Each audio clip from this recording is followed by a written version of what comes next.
Hello, once again, Twitch chat. It's your boy, Chris Crewman Newman, here to cast some Sunday Night League.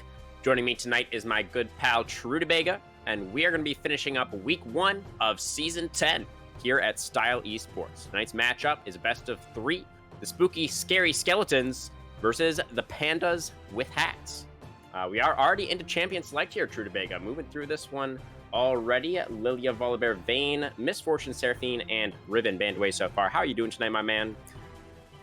I'm doing great. Excited to have opened the week with you. Now I get to close the week with you. That's right. And we are here in that final series for week 1, as you said. Spooky Scary Skeletons electing to pick up the Nico for B1.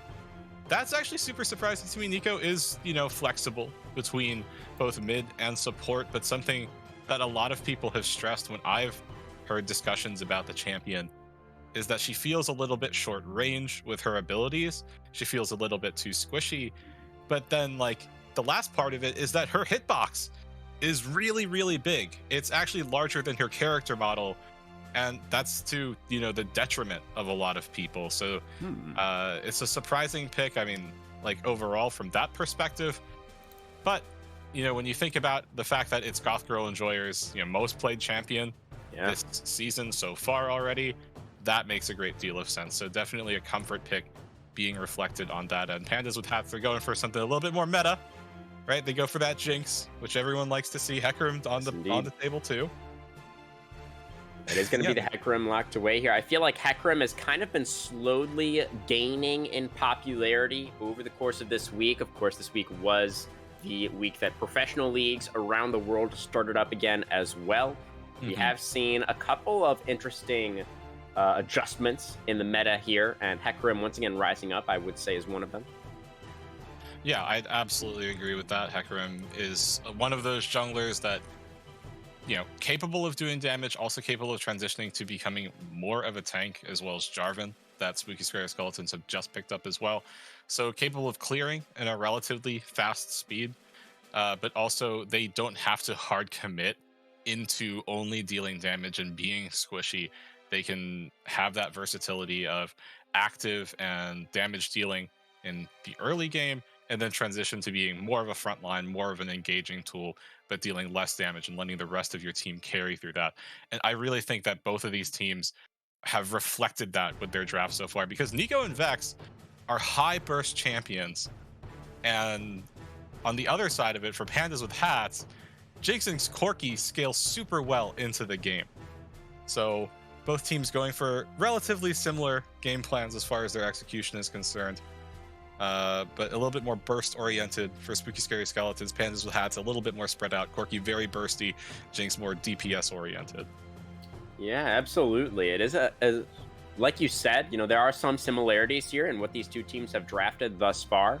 But, the key differences as well, with a lot of range here on the side of Pandas with hats. They're going to have an incredible amount of raw DPS and poke power come mid-game.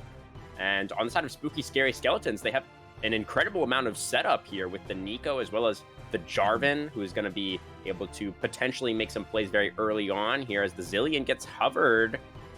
That would be a bold pairing with the Jinx. I don't really know how that goes, but Subarashi looks like he is going to go ahead and lock this one in. Yeah, and you think about the pairing with the Jinx, and yes, that's really, really important, right? You give Jinx a massive speed up, but you also think about giving Hecarim a massive speed up in the early game against champions that could be really, really vulnerable, like a Nico, like a Vex, who don't have a great degree of mobility, a great way to escape from Hecarim flying in at them. And that can really, really enable that particular pick. But as far as, the rest of this draft is concerned, okay, hovering the Nautilus. I like that, especially because Morgana's no longer on the table here. So that is going to be the Nico Nautilus bot lane, presumably, for the Skeletons. Camille going into the hands of Kush Marbles up towards that top side. See what Schmeckles wants to answer with here. Will it be the Jax? That would be a skill matchup between Camille and Jax. Yeah, it's a bit of a game of chicken, because Jax has to counter-strike at the right time, but then Camille, theoretically, could just wait to cast Precision Protocol if Jax uses his stun a bit too early. So as far as that's concerned, whoever blinks first loses, because second cast of Precision Protocol with the true damage is a it's called what it is. It's a Cho'Gath ultimate. So if Jax can avoid that, that means Camille's ability to kill him is severely reduced, and he has a much easier time in that matchup.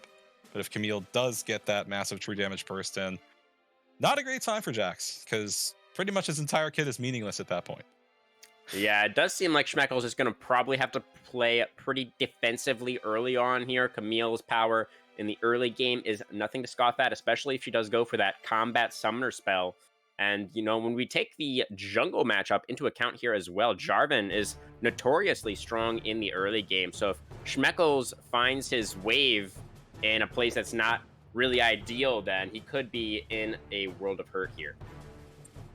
Yeah, I mean, absolutely. Like, when you consider Jax as a champion, yes, he can bring a lot of early game damage to the table, but as far as his fighting ability is concerned, it's not amazing, especially now because a lot of people go for the lethal tempo. They don't have the Conqueror, they don't have those initial, AD stats stacking up. They don't have the healing early on. Instead, they try to emphasize as much attack speed as possible. And after you hit level 6, you have your ult passive going and you get your additional auto attacks in, then Jax's damage turns on. You also get that bonus range. But before that, Jax players tend to be a little bit more defensive. Yes, they'll look for trades, but they likely won't look for a really hard commit unless they are very, very confident they can kill you. And when you consider something like a Camille Jarvan combo, Jax has to be very, very careful. You never want to leap strike in and then be completely caught out in that case. Yeah, gonna have to use his cooldowns very, very sparingly here, Dr. Schmeckles. But, he opted into this matchup, of course, did have the last pick in the draft, so we'll have faith in him for now that he is confident in navigating that lane. Yeah, absolutely. I am a bit interested here at Trudabega in the mid lane matchup, as Corki has been incredibly popular in pro play this week. He is definitely seems to be an S tier pick here, but Vex, has been seeing some play as well. So I'm curious what your thoughts are on the mid lane matchup here. Do you think one of these players is going to find an advantage? Well, as far as laning against one another is concerned, I am not really confident that either of them are going to interact a whole ton with one another in lane. Both of them have ranged abilities, they can push the wave out, but neither of them are super, super comfortable with just trying to look for an all-in without just 1v1. But the difference is, if you don't want a 1v1, think about what these champions bring to the table in a skirmish or a full-blown teamfight context. Vex has Shadow Surge, and a lot of what the rest of Spooky Scary Skeletons have drafted for themselves can really lend itself to setting up a Shadow Surge and then get reset after reset for this Vex pick. You have Cataclysm for Jarvan, Hextech Ultimatum with the Camille, Nico's Pop Blossom, and then Nautilus with the Depth Charge too. And every single one of those has so much CC attached to it that Vex can find a way in. And if you get that way onto a primary target, you can just get those resets. But Corki, on the other side of it, you have the package. You also have the ability to look for a super long range roam, which is something that is in premium nowadays very early on in the game because of the teleport changes, and you can't teleport easily to an ally's lane pre 14 minutes. So both of those champions have the ability to join fights, but Vex really has a lot of setup here, and I like that about her. Yeah, definitely. There is, as we mentioned already, so much set up for the side of Spooky Scary Skeletons here with the Nico, with the Nautilus, with the Jarvan, and the Vex as well, like you were just saying there, Trudabega. But, on that note, I kind of want to now turn our attention towards perhaps the least meta lane that has been drafted here for game number 1. It is that first pick, Nico, here for Goth Girl Enjoyer. It is, of course, a comfort pick, as we touched on already there. But the Jinx is so strong right now, and the power of the Zillion in these fights that you're talking about, I think we also have to take that into consideration, maybe denying some of those resets that Warbuff is really going to be looking for. Yeah, I mean, the thing about Spooky Scary Skeletons is that they are definitely a comp that can hard commit with all the CC they have for themselves. But the key point of it is finding the target they need to commit on. Obviously, Jinx is somebody that if you catch them out, can get completely blown up, but Zillion is a really important tool in that equation, right? Because you can speed Jinx up, make sure she gets away, make sure she stays safe. But then in addition to that, if you use Chrono Shift at the right moment, like right before a teammate goes down, right after they have blown their engage, they've blown all of their ultimates and all of their burst damage, they're just going to revive, and that could be potentially a window for Pandas and Hats to find a really, really strong punishment onto over aggression from spooky, scary skeletons. Yeah. Well, True to Bega, one more question for you as we are just 80 seconds left Oh on the no. spectator delay. You already know what I'm going to ask, huh?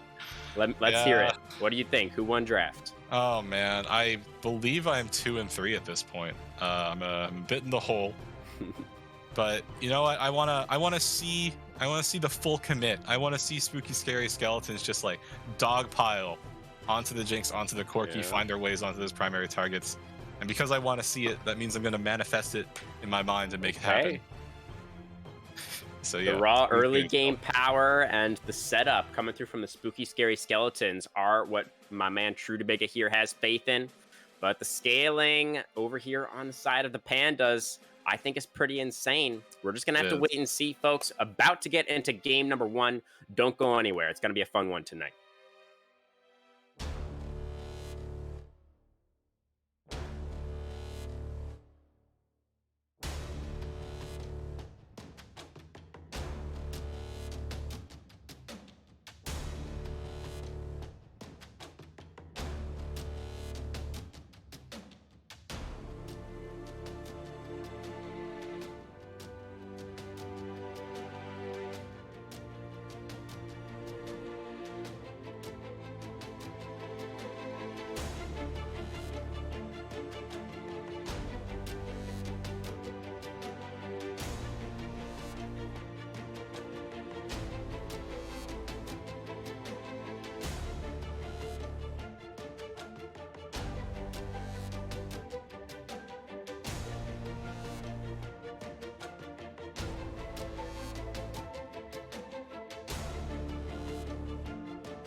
Welcome to Summoner's Rift, everybody, for game 1 of tonight's match between the Pandas with Hats and the Spooky Skeletons.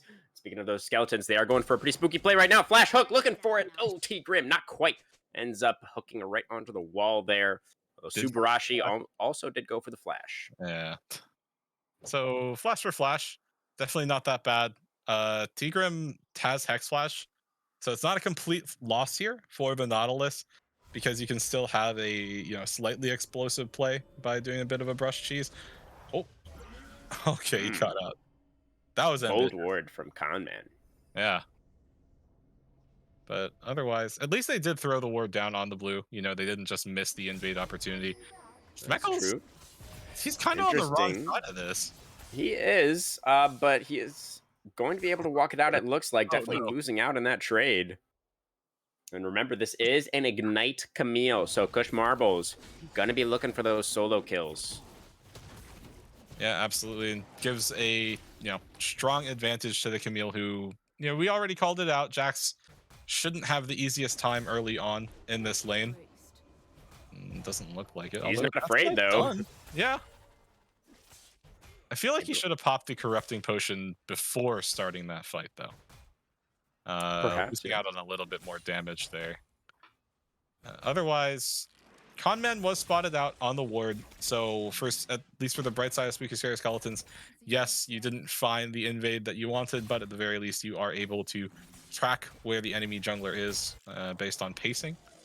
Hey, Subarashi does not miss with these bombs. Yeah, decent start so far. Has landed a couple of them. Both junglers, of course, are starting on that bottom side. So Hook lands. That's a lot of damage onto Jinx. Will take Penguin in some trouble here. He's ignited. He's flashing away. Looks like he will be able to survive at the cost of all 4 summoner spells down there in that bottom lane. Of course, the flash from the Zillion was burned a little bit earlier on, but still no sums down there for the Pandas. And there's another dredge line connecting. The root is good from Goth Girl as well. Subarashi, forced to chug that potion. A lot of these skill shots are landing for the Skeletons. They are making this Nautilus Nico lane look good. Yeah, I mean, when you think about it, that was Dr. Schmeckles in a lot of trouble. Already used the flash. That is going to be the first blood for Marbles on the top side. Schmeckles already flashed away from the initial stun. There's no reason to keep walking up in that situation, at least in my mind. You don't have your Conqueror stacked up, so it's really, really hard to be competitive in terms of damage in that situation. But to break down what's been happening here in the bottom lane, right? You think like, oh, like how is Nico Nautilus supposed to work? Gonna find the double bomb here onto the Nico. The dredge line for the counter engage. Root is good. Goth Girl is quite low, but Jinx also forced to back away. Oh, it's a game of inches down here, True to Bega. But Cook is looking for a play now on top side. Schmeckles already going down once. Oh, the attack reset. Almost able to finish off Marbles there. And Hecarim now also here for the counter engage. He's only level 3 still here. Conman moving through the jungle a bit slowly. Still needs to finish up that 6th camp to get that level 4. But yeah, so like about this Nautilus Nico bot lane, right? So if Nautilus is capable of landing dredge line onto either Jinx or Zillion, it's super, super easy for Goth Girl Enjoyer on this Nico to land the enhanced version of Tangle Barbs.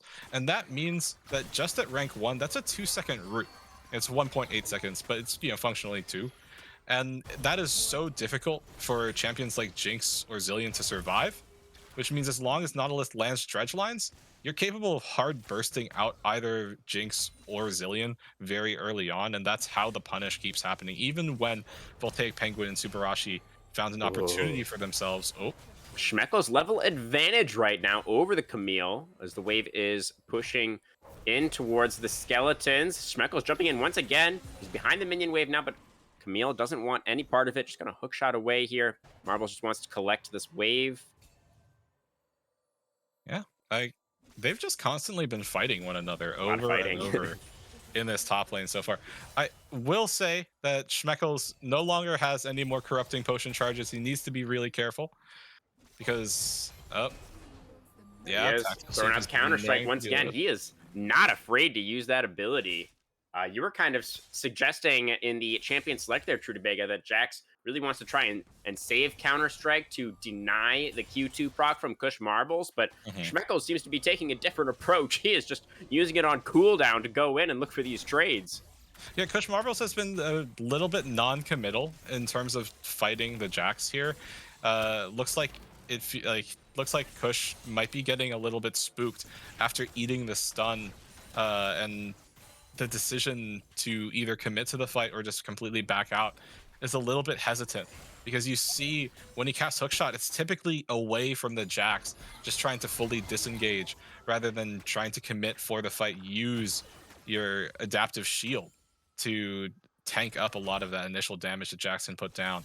So Kush Marbles, I feel like not being appropriately aggressive as the Camille so far. Hecarim gonna look for a play in mid lane. Warbuff has the level 6 versus only the level 5 Hecarim.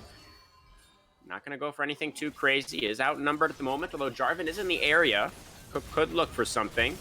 Grim gonna get stunned up here. Penguin landing some auto attacks. Yeah, there is so much CC. Oh, that's a level 6 for the Camille now. Kush Marbles has the wave crashing.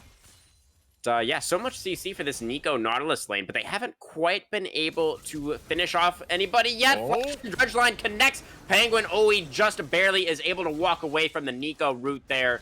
Gothgirl did not quite have the range, the extended range on that ability. And once again, close call, but no cigar for the Skeletons.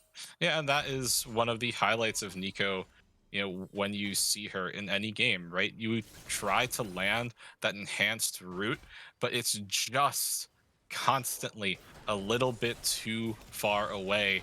And if you can't get the route off, you lose so much access to damage. And that's kind of what's happening here, right? Tigrim is trying to walk up, be out at like a little bit out of position, look juicy for Voltaic Penguin and Subarashi. But even though he lands the dredge line, Gothgirl and Joy are so far away that throwing out the route doesn't actually mean anything because you can't actually appropriately follow up. So, a little bit of difficulty, but they're in the top lane. Waiting in the wings here. Hextech Ultimatum comes down. Cataclysm on top as well, but the Dark Strike is extremely good for Schmeckles. He does have the Conqueror stacked up. He will get chased down in the end. Cook flashes to finish off that kill, but the Jarvan is not getting out of this one, I don't think. The charge into the queue. Conman finishes him off, and now Warbuff. The fight just continues here, True to Mega. It's not ending. Warbuff does not have his ultimate. He missed it, and he's not going to be able to chase down the horse. So it's a 2-for-1 up there in favor of the Pandas. Yeah, Warbuff tried to get in with the Shadow Shares. Unfortunately, it didn't land. Ended up just trying to walk up. The one thing that's a bit of a head scratcher for me is that wave kind of goes to waste. A lot of that wave ends up just dying to the tower. TP is back to lane in order to preserve that. But I feel like it's a bit late of a decision to not get the wave there, because you don't get the wave. Corki crashes it into your tower anyway. And what did you really get on your back? You got a mana crystal, you get boots. It's not very much for the trouble that you ended up going through. And I feel like he put himself at a slight deficit with that choice. Yeah, Warbuff definitely wasting a little bit of time. He is down at 10 CS now. And a plate as well to Webs here on the Corki. This is a dive coming bot. Yeah, absolutely. We can see the Corki moving down. We're looking at top lane right now, but I don't think too much is going to come here as Marbles does whiff the hook shot. But we should look down here as Gothgirl is in a lot of trouble. Goes for the flash into the pop. A nice route onto two, but neither one of them had tower aggro. It was the Corki who is going to have the chrono shift to bring him back to life. Hecarim is not going to be so lucky, and that's Vex flying into the back line with the ultimate, able to get a couple of kills. Now Cook trying to chase down. Webs will be able to, and that is a massive turnaround for the Skeletons. That dive got flipped right on its head. Yeah, and it was that full commit into the dive that Gothgirl and Joyer actually benefited from, right? Because Pop Blossom, the ultimate of Nico, when she uses it, she gets a shield after it goes off that scales based on the amount of champions that are near, or enemy champions that are nearby. There were 4 enemy champions in bot lane. So she got practically a fully sized shield, allows her to stay alive a little bit longer. This might be a 1v1 in top lane. Yeah, that's the Conqueror stacked up. Schmeckles wants to all in here, popping the Jax ultimate as well. Oh, barely Marbles with the hook shot away. Flash was up for Schmeckles, but Leap Strike I think was not. So just gonna have to let Marbles go. Yeah, I mean, at this point, Dr. Schmeckles doing really, really well for himself. The Precision Protocol proc didn't really get much down onto the Jax at that point. So yeah, Schmeckles sitting comfortable now in this top lane. He's just definitely been the more aggressive one. He's benefiting substantially from it, but Marbles did back in. Schmeckles overstayed a little bit here, has the counter strike still, but there's the Cho'Gath ultimate, and here comes the Ignite, and that's a dead Jax. Kush Marbles gets another one. Yeah, now this Jax is 1-3. You know, I feel like a lot of these deaths have been a consequence of over-aggression, staying in lane a little bit too long. And now there's the punish, right? You can't flash out of Hextech Ultimatum. You have to commit to the fight. You get ignited, and there's not a single thing that you could do as Jax at that point. So Yeah. Schmeckles, yes, he is fighting really well, but like he's just being a little bit too aggressive. Yeah, just a couple of overstays that really costing the Jax there. He is relatively even with Kush Marble still, not too far down in CS. He is down about 600 gold, which, can be significant. Especially Marble is going to maybe look for another plate here. I think Schmeckle should be back in time. Yeah, definitely. Oh, this might be a blue side dive? No, they're not committing for it. We have all the junglers in the area. That's a nice dread line. Gonna catch onto the pony. Knockup is good as well. Cataclysm comes down. Zillion does have the ultimate, but he's getting feared away. The ultimate does come down onto the Hecarim, so Conman is immune to death. Now it falls off, and the depth charge comes out. Corki gets knocked up. There's the Vex ultimate. Vex right to the middle of 3. Where's the fear? There it is onto the Jinx. But the auto attack is good, and that's gonna be a reset for Penguin. Hecarim is still alive here as well. Doesn't have the ultimate. Ghost is about to come back. Jarvan is still around, though. And Cook, full HP. Yeah, I mean, it was really solid from Subarashi. Able to get the Chrono Shift off at the very last second there. And it actually forced the rest of Spooky Scary Skeletons. Like, okay, look, Zillion cast his ultimate. Like, don't kill Hecarim. He's just going to get a reset. But because of that, Conman was able to completely disengage. Yes, Warbuff found a way in with the Shadow Surge, but Voltaic Penguin is able to get the auto attacks off, got the reset as Jinx, which means that everything just goes back to a fairly neutral point. Whoa, that's Nautilus with a big roam up here from the bottom side. Oh, what a dredge line! That is beautiful. Schmeckles with the counter strike and the leap strike, and he's out of there. Oh, man. Hextech Ultimatum, maybe just a little bit too early from Marbles. I thought they maybe could have had him for a second there, but just not quite able to lock down the Grandmaster for long enough. Yeah, I mean, like, that's also, partially the issue when you're playing against Jax. When he holds the leap strike, he should be relatively safe in so many situations, even when you land the most max range dredge lines I've seen in a bit. Great dredge line. Yeah, it was fantastic. But just the problem is that Jax is also relatively slippery. Not as slippery as Camille, granted, but definitely not a great time. Oh, there it is. That's a lot of damage, but the Cho'Gath ultimate is a good trade back. Top laner still pretty even, jumping back in. Schmeckles, bone plating off cooldown for Marbles, though. He's continuing to win out in the trade for now. There are the teleports unleashed exactly right there, True to Bega. Schmeckles going in once again, has counter strike off cooldown, and he stuns Marbles right out of the hook shot. And it's going to be Schmeckles with a solo kill of his own. Corki with the package. Yeah, we got to fight over this first dragon. We'll be the first dragon of the game. So just a single mountain going over to the Pandas. Not going to mean too much. I do like the decision from the Skeletons to not fight for that one, considering the fact that Webs did have that package ready to go. Yeah, I mean, like, the package is just such a significant tool to dissuade teams to fight. Gonna use it now. Use it or lose it, and Warbuff might be losing his life. Takes one more rocket to the face. The flash in. A little bit over aggressive there from Webs. Oh, nice sidestep. Might have been in trouble if that Vex ult connected. Close call between those two mid laners. Both flashes used, but nobody dies. Yeah, and on the bright side for Spooky Scary Skeletons, that also got the Onslaught of Shadows out of Conman, which means there's a little bit more breathing room as far as their lanes are concerned. They don't have to worry about Hecarim just easily getting that AoE fear off. Yes, though, you still have to worry about the fact that he has Ghost. He also has a Zillion around that can speed him up for an engage. So not, definitely does. Infinite safety. But, and here he comes, T. Grim. Gonna get stunned up, gonna get charged back, but Hecarim also gonna get rooted in place. He's ignited now, and the Vex, but the Chrono Shift keeps the pony alive. It's only the Nautilus who's died for now, and there's gonna be no follow-up as Dr. Schmeckles gets jumped on by the Cataclysm. Kush Marbles doesn't have the hook shot. He can't get into the pit, and Schmeckles is just gonna walk it, underneath the tower. The counter-strike isn't good enough. No, that is going to be the Ignite. Once again off cooldown for Marbles, able to finish off that kill. Yeah, Schmeckles has actually been surviving pretty well after, so much aggression and so much pressure has come up into that top lane. But as Jax, even though you have Counter-Strike and you reduce AoE damage, when you are that low on health, you're just not going to be capable of surviving. in a situation like that. So good on Kush Marbles and Cook to just constantly hammer that one home, especially when there's already a play happening and they can't help out their team bot. So they instead do something that they can win off top. They get that first turret for themselves. Yeah, definitely. I think the side of the Skeletons, oh, Marbles, finding a hook shot onto Conman here, but Hextech Ultimatum not available. Cook over the wall. And he gets not, oh, that is double stunned. No, not bad. But Hecarim can't really continue the fight right now. He is not feeling too healthy. And that is a pretty big wave that I'm sure Schmeckles is going to be coming up, though. Oh, Webs does want the fight. Jarvan EQ away. Corky going to land another rocket. Hookshot is an ability. And they're out of there. Okay.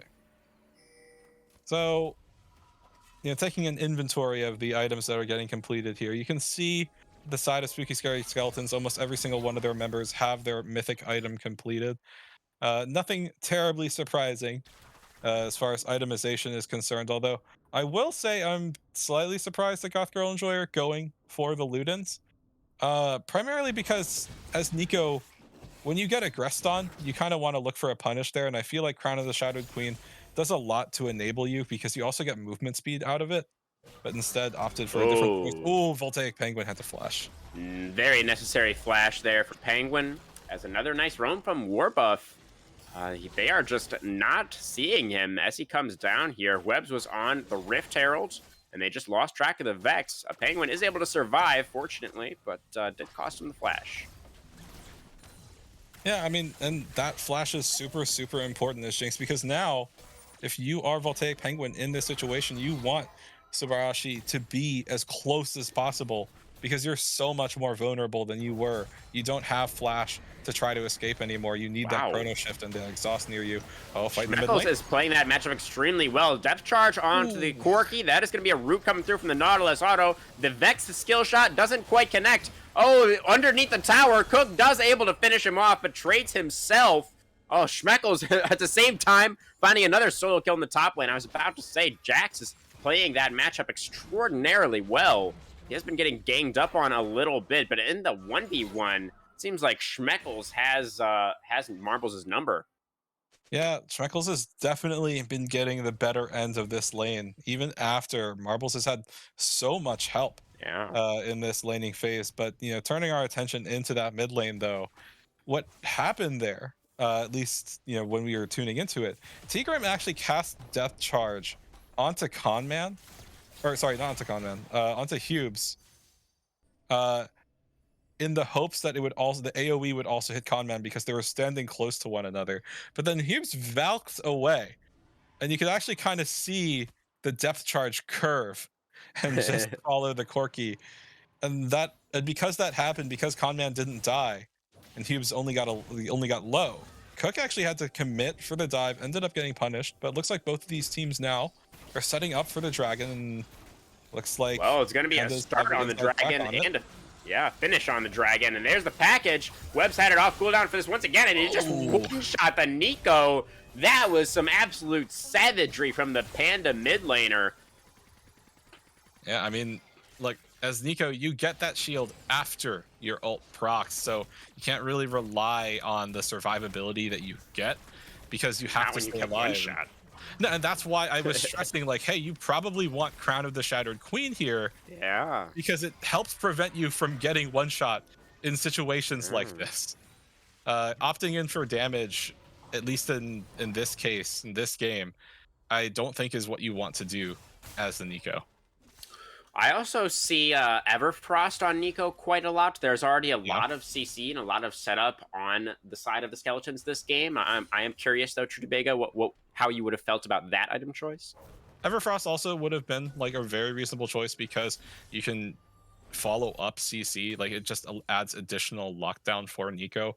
And I think Everfrost is also a legitimate choice. I think the baseline of it is that I don't like Ludens in this game because you don't need to have the additional damage. You need to have the additional survivability, especially as Nico in a game like this. So yeah, like, granted, Goth Girl Enjoyer is capable of doing damage when you have that full combo. It's It's not yet another actually- 2v1. Schmecko's throwing out the counter-strike nice and early. Gonna find the double stun. He does have the Conqueror stacks, but oh, look at the autos flashing. He's trying to find it. It's just barely gonna slip through his fingers as Kush Marbles and Cook once again team up to find that kill onto the enemy Jax. Yeah, and on the other side of it, you saw that Warbuff was able to take Conman out, and pretty Oh, wow. healthy for it too. I believe what happened was that Conman probably engaged onto Goth Girl Enjoyer because you can see the Ignite and the Flash are down on the Nico now. And Warbuff was there for the punish. But speaking of Warbuff, Look at this quirky damage. No rough tower for the Vex. And the last auto comes through after the flash. Warbuff ended up looking a little bit silly there, but Kush Marble is going to look for some revenge. Hookshot not quite able to find the target just yet, and now we see a teleport coming down. It's going to be Dr. Schmeckles joining the play. Nautilus with a little bit of a flank, but T. Grim, he just finds himself in a 1v2 against a Corki and a Jax, and Nautilus does not win that, has the death charge. Going to try and buy a little bit more space, but the rocket will finish him off. Yeah, Enjoyer. Go ahead. No, I was gonna say it's not that bad of a decision for Kush Marbles to come down. It just was made way too late because Warbuff, even though he had the Crown of the Shattered Queen there, that didn't add enough survivability, and the decision to TP was a little bit delayed, and that meant the Vex goes down. And when you try to punish the Corki, then Schmeckles was like, "Oh, I got this, bro." The TP's in, and then you even saw Subarashi come in for added safety. And yeah, doing a quick check on the gold this game, these teams are really, really close. They are. But that also being taken into account, I definitely would say that Pandas have a way better scaling into this game. Oh, yeah. Like Jax scales to become a monster, Corki already scales to become a monster, and now you also have a Jinx who has 2 items completed, and 1 more means that she in her own way will be a monster. Cataclysm in, Cook gonna look for a kill here, but Schmeckles was available for the re-engage. Vex is gonna fly in there and is gonna find a kill onto Conman. Hecarim not that tanky just yet. 1-man advantage for the Skeletons so far. Schmeckles gonna get rooted up here and taken out. 2-man advantage for the Skeletons. Corki still trying to get the damage out, but he gets hooked in. Dredge line, Nautilus will go down, but the Camille, not able to find the kill. It's a triple kill for Voltaic Penguin. He's able to turn the fight around. Goth Girl running through the Chem Fog, trying to make his escape, and he will be able to do it, but that looked good for a moment there, True to Bacon for the Skeletons. But in the end, the Pandas, the damage from these backliners was more than enough to turn it around. Yeah, absolutely. And you saw Warbuff fly in and finish off Conman earlier. Wait. Oh, they can get him. Oh, they chose wrong. They chose wrong. Yeah, so you saw Warbuff fly in with the Shadow Surge to finish off Conman. Actually got the reset, but what would have been better would have been after you get the reset, you throw your ultimate back towards your team onto Schmeckles, and then look to continue fighting off of that, right? Play for the resets on your Shadow Surge as Vex. Instead, what happened was that Warbuff killed Conman, and then Shadow Surge solo into Hubes. And no, you cannot solo the Corki right now as the Vex, and that ended up being the impetus for Voltaic Penguin to just continue free hitting. Got a triple kill, almost got a quadra. But you know, after that fight, it really feels like I would say that Pandas have a pretty solid control over this game. They are on their dragon to get up to soul point here, and it looks like absolutely nice double stun. They're gonna set up for the rocket. Crown of the Shattered Queen is gonna prevent Vex from taking too much damage, but Dragon is gone. Cook a little bit late into the pit here. 3-man fear from the Vex on side of Shadows in. Now they shut down the Corki. Mid laners have shifted back and forth off on the side. Kush Marbles comes in off the flank. That's a kill onto the front liners now, but Jinx is still alive. Can Voltaic Penguin turn around again? He gets hooked in by the Dredge line. The Chrono Shift is already on cooldown, and Jinx is down. It's a maxed out shutdown going over to Kush Marbles on the Camille. It's the ace coming through for the Skeletons. They might be able to look for a little bit more. And that is the ideal fight that they wanted, right? You had the ability to dogpile onto targets. You had the Pop Blossom to follow up and get that big AoE stun burst. Jinx is not fully scaled up yet, only has those 2 items. So even though Voltaic Penguin was kind of free hitting, the crits weren't there. The damage was not high enough. And as you said, after eating that Dredge line, Zilean just can't keep the Jinx alive. So off of that fight, Spooky Scary Skeletons, they fire back, they get a little bit of an advantage for themselves, but they didn't get the dragon, which is also critical. Now they're in a really really stressful spot to find yourself in, because they have to fight for every single one of these dragons, and that also means they have to fight against a Corki that has package timer synced to dragon spawns. Oh yeah, it's definitely not a great position for the skeletons. As we all know, that Chemtech Soul feels absolutely terrible to play against. And of course, the Pandas are on the verge of collecting that in only 3.5 minutes time. Baron? For now, they look like they want to set up around this Baron. That's the getting charged out of his EQ combo. Cook does not have any way out, and Penguin will fill him with lead. Now that's a dredge line in. T. Grim going very far forward ahead of his team. Nautilus, I don't think the follow-up is there, buddy. He is going to get taken out. That's a double kill for Penguin. And now pushing forward, going to push Goth Girl completely out of the jungle. And I think this definitely should be Baron going over to the Pandas. Yeah, absolute catastrophe for Spooky Scary Skeletons. Cook completely out of position, as you said, got charged out of his flag and drag. You don't see that super often as Jarvan. But then the additional part of it that was really critical was that Warbuff was channeling TP in bot lane, wanted to join his team for the punish, for the fight. And then Schmeckles was like, Counter-Strike, stunned, bye-bye, no TP. And that enabled the rest of the team to just have a hard win. Absolutely right there, True to Bega. Now there's a level 15 Jax with Baron buff.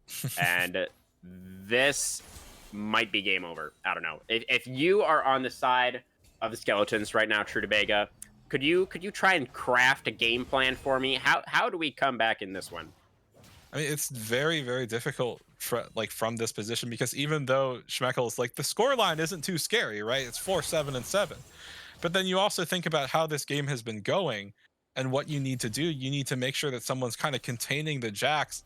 And it feels like anyone that the skeletons have sent, as far as lane assignment is concerned, against this Jax isn't really able to find an advantage, right? Kush Marbles kind of got gapped in lane fairly early on, and is really just been hovering around the team, not sitting in a side lane, not answering the Jax. And that means that Warbuff has been assigning himself to the side lane.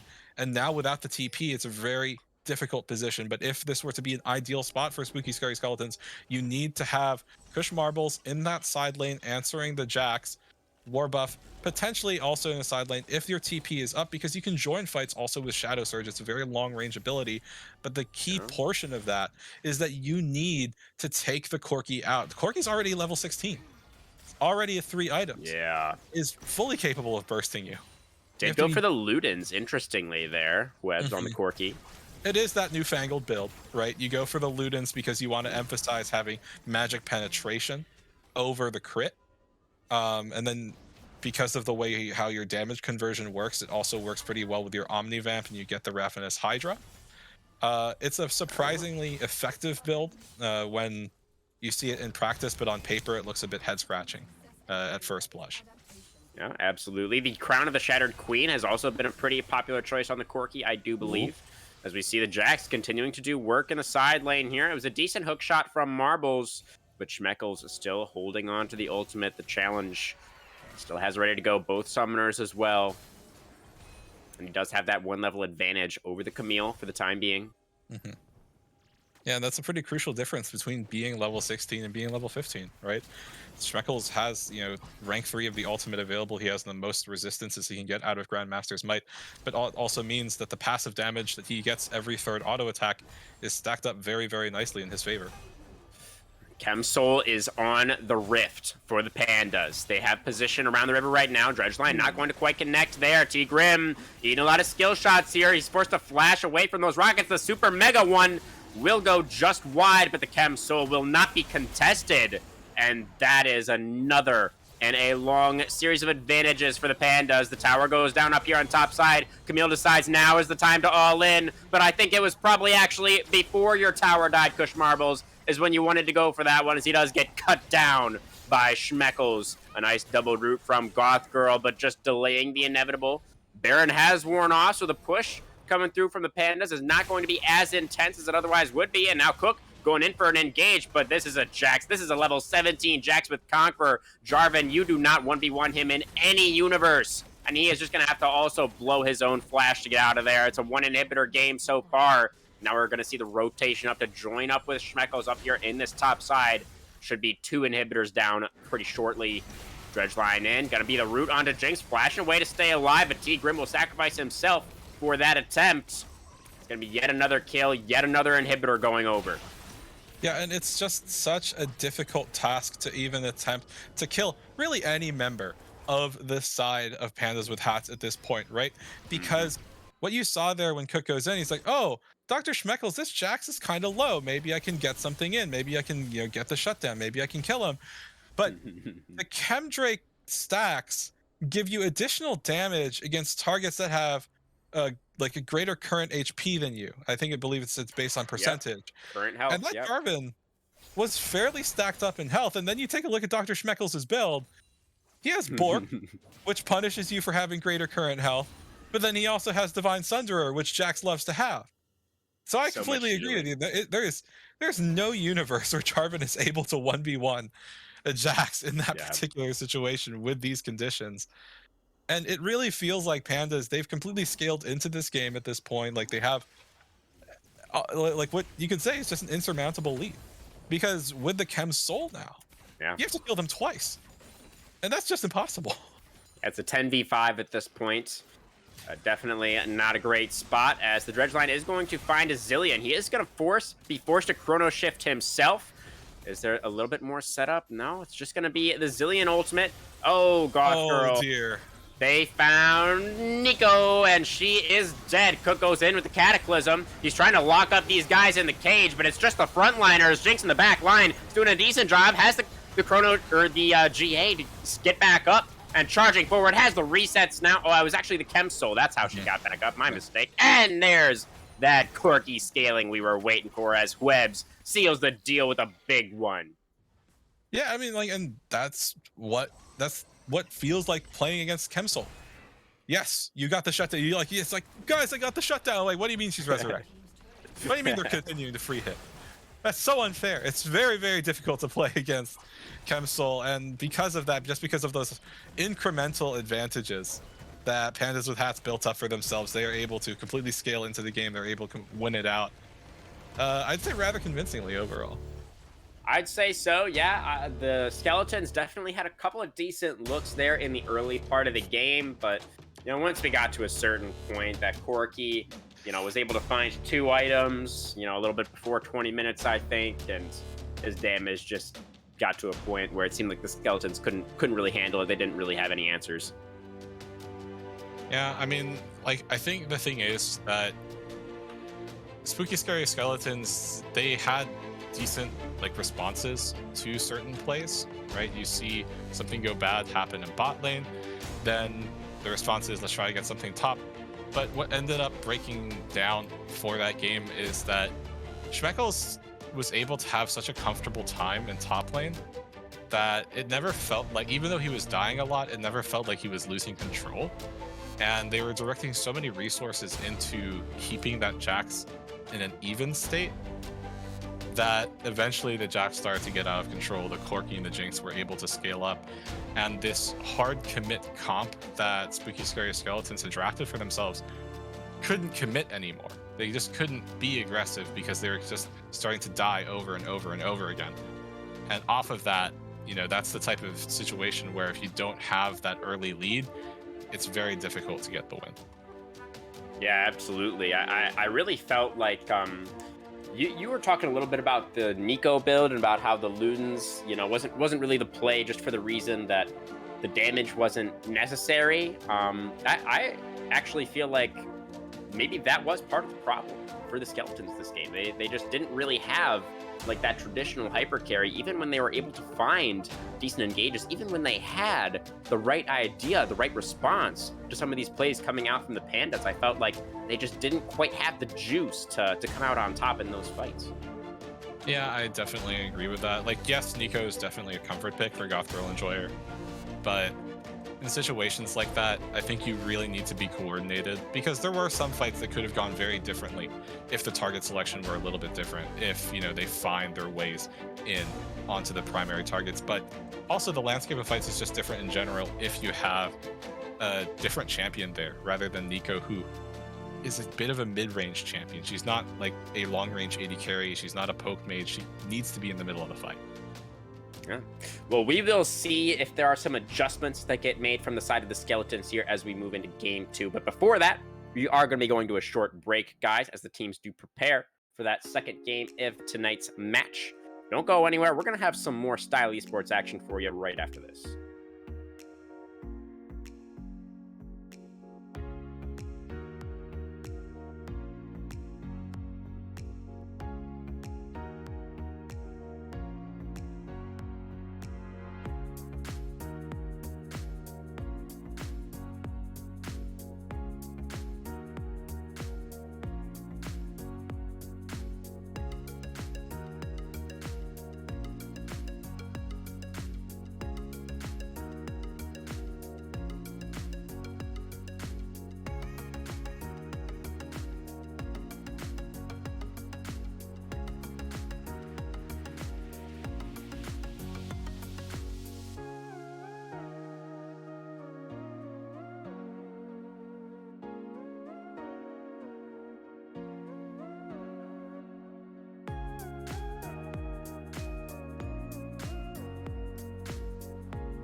Welcome back, guys. We are jumping into Champion Select here for Game 2 of tonight's match. We are seeing already that Corki had taken off the table, so Webs will be having to pilot something else here in our second game. But besides that, bans are looking pretty similar so far, True to Vega. There's a Zillion.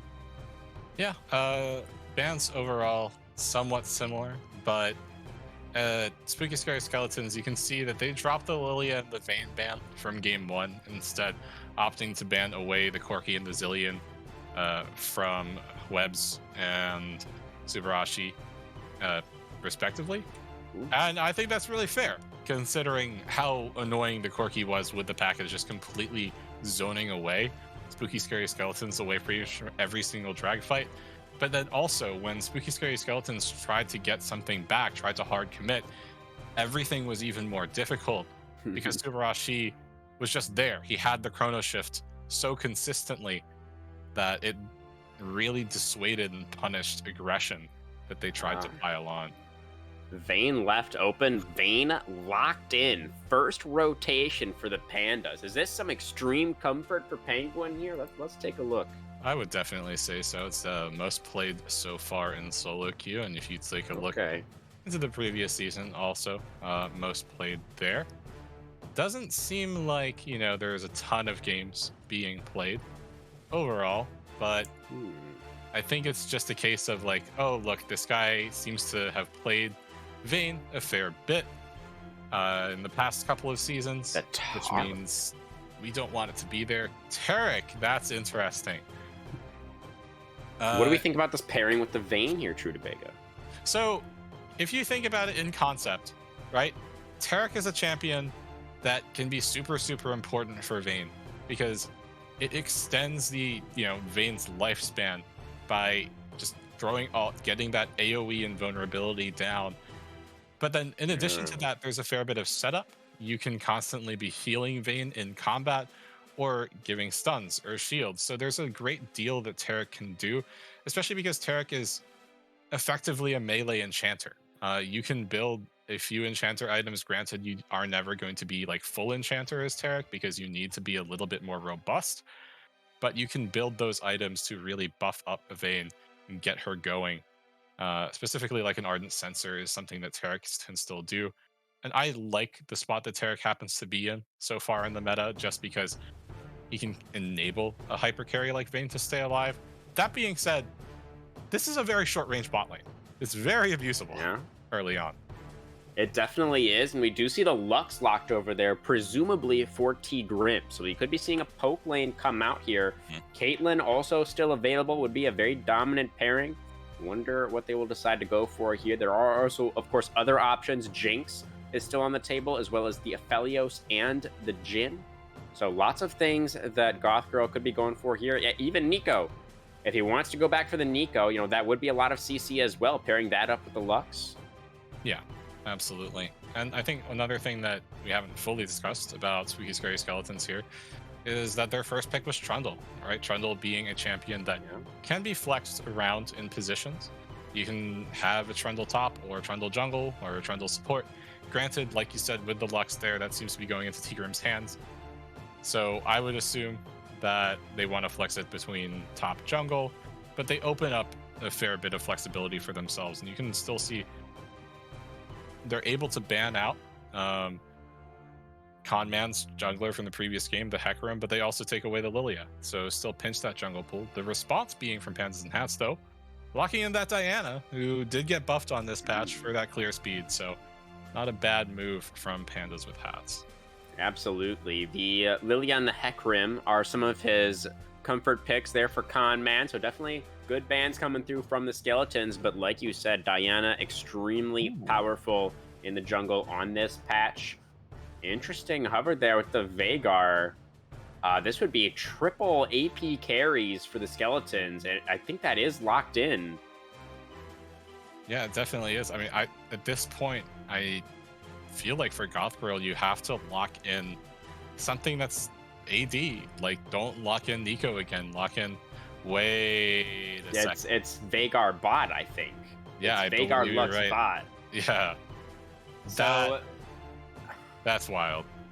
Yeah, I mean, you have the cage, right? So I mean, you might be able to find some setup onto the Vayne that way, but you very much do not have a range advantage, which is something that I think we were kind of hoping to see.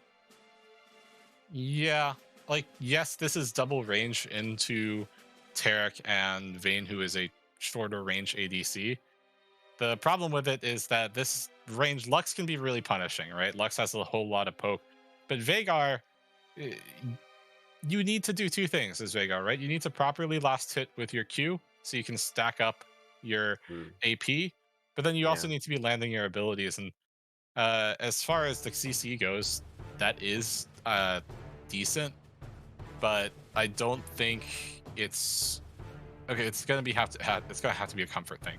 Like you're gonna have to know how to like just completely trap in the Vayne or the Tarek, like just punish their mispositioning as the Veigar here if you are Goth Girl, because otherwise it's a very awkward spot to be in. Yeah, I mean, you are kind of matching Vayne scaling with the scaling of your own. As Veigar does, of course, technically scale infinitely by stacking up the passive with his Q. So, it could end up looking okay, but, we had some pretty decent scaling for Penguin last game, and he certainly got the better end of it in game number 1 there. So, we will just have to see if Goth Girl and T Grim are able to make this variation on their CC setup lane work a little bit better. But the Shen locked in last here for Schmeckles. I do love this pick since the teleport changes. Shen has, of course, risen up in priority, for the reason that he is able to join those bot lane fights much earlier than anybody else, or anybody else who doesn't have a global teleport as part of their kit. Yeah, I mean, like, Shen is definitely a good response to that. Kled kind of has something similar by using the charge. You can get to a lane very, very fast. Obviously, you can't outpace Shen, but what you are capable of is if you do see Shen channeling Stand United, you can just throw Bear Trap on a rope and pull him back, cancel the ult. Although that still does give the shield over, so it's not a perfect solution. But it is nice.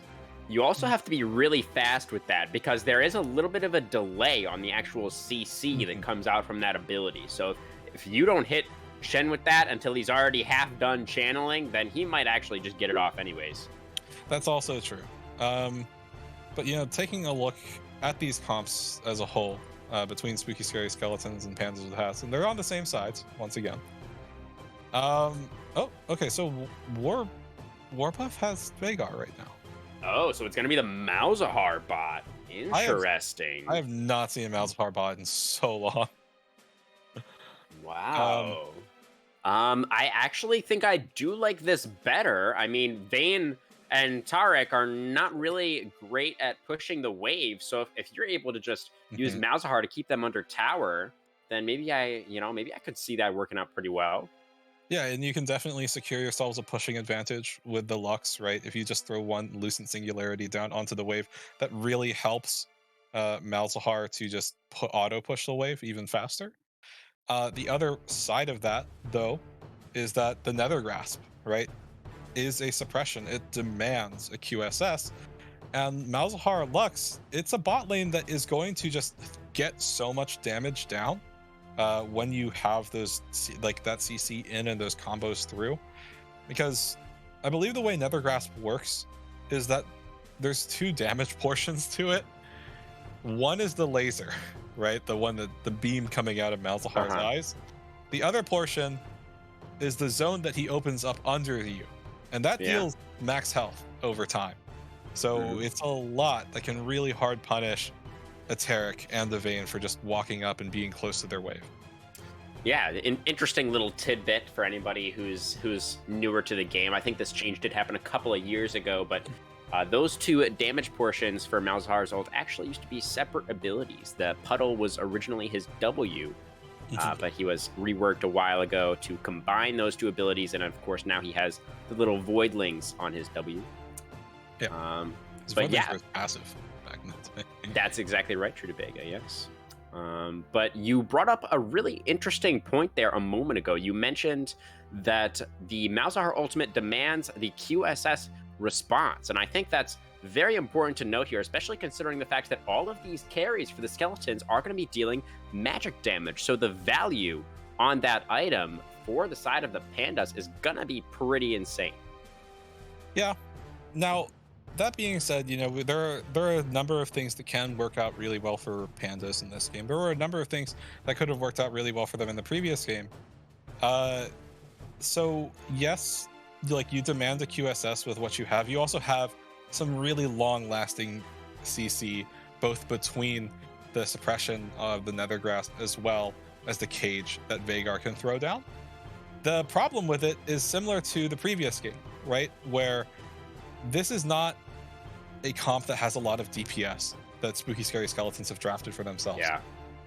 And the other side of that is that Malefic Visions, Nethergrasp can get interrupted by CC, and every single member of the side of Pandas with hats has a way of interrupting that in one way, shape, or form.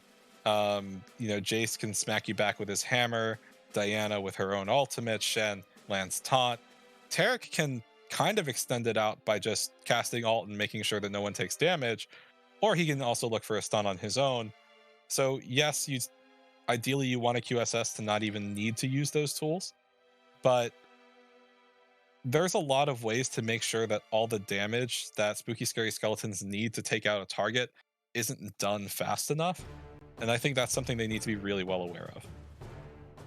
Yeah, absolutely. It is a little bit of a similar position that the Skeletons have drafted themselves into here for our game number 2. But True to Bega, I'm curious, do you have faith in them regardless? Where does your heart lead you here as we look at this champion select for game number 2? So me making emotional decisions the way I usually do. That's right. I don't like playing against Malzahar. Okay. I really, really hate playing against Malzahar. That's one thing. The other thing is I really love Tarek as a champion. I really, really like Tarek as a champion. Right. So I really hope that Pandas with hats are successful here. A, because I want to see Tarek succeed, but B, because I hate playing against Malz. It's just, it feels so uninteractive. So I'm calling it for the 2-0 at this point.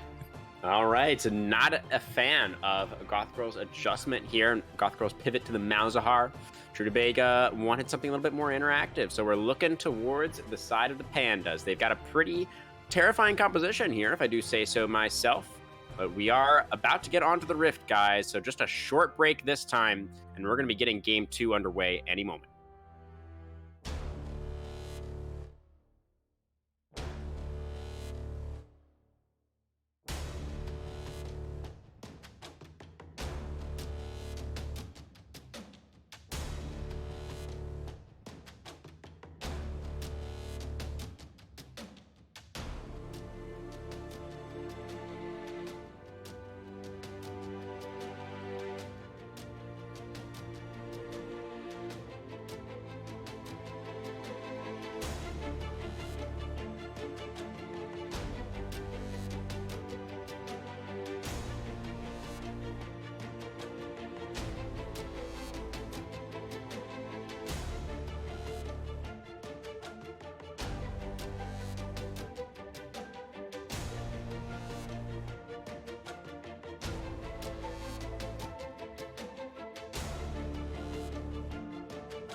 Welcome back, guys, onto Summoner's Rift. We do, of course, as already mentioned, have the same sides for game number 2. So it's going to be the Skeletons returning to blue side and the Pandas once again on the red. Of course, in game number 1, the Skeletons did go for a little bit of a cheeky invade early on there, but they don't have that same level of CC here at level 1 this time around, so it will be just the very safe, very uneventful 5-point for both of these squads.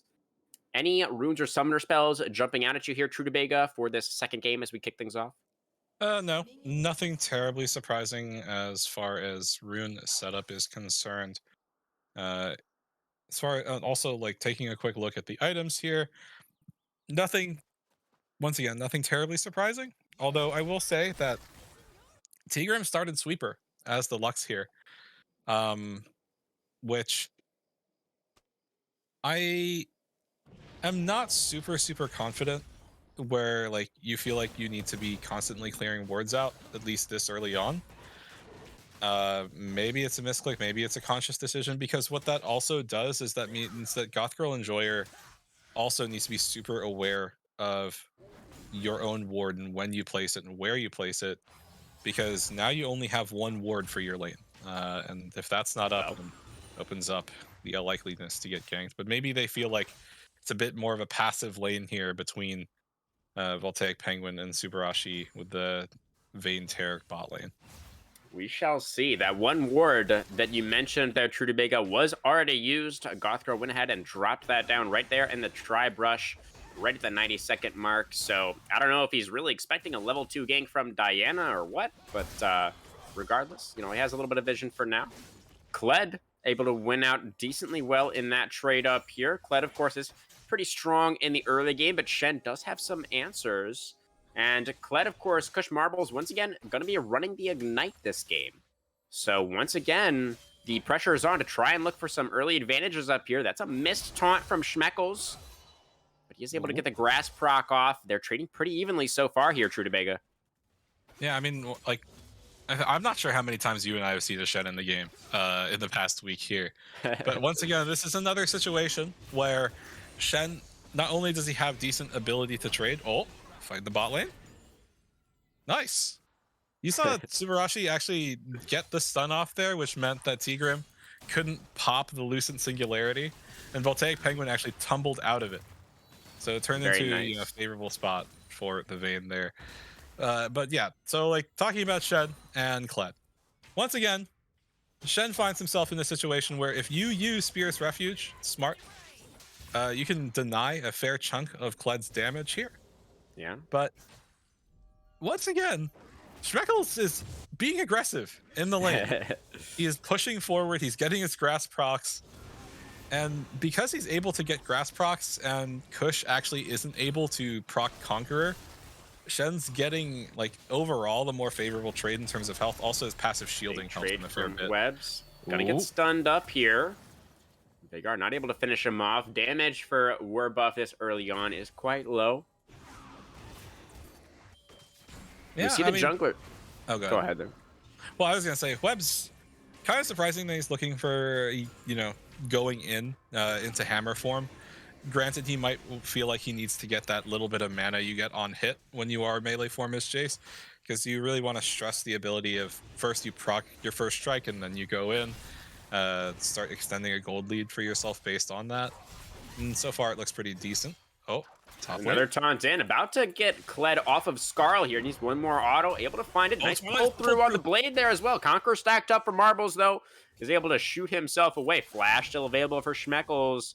So that little Kled is going to have to be very careful here. Could go for a taunt flash when he has it back off cooldown. Schmeckles.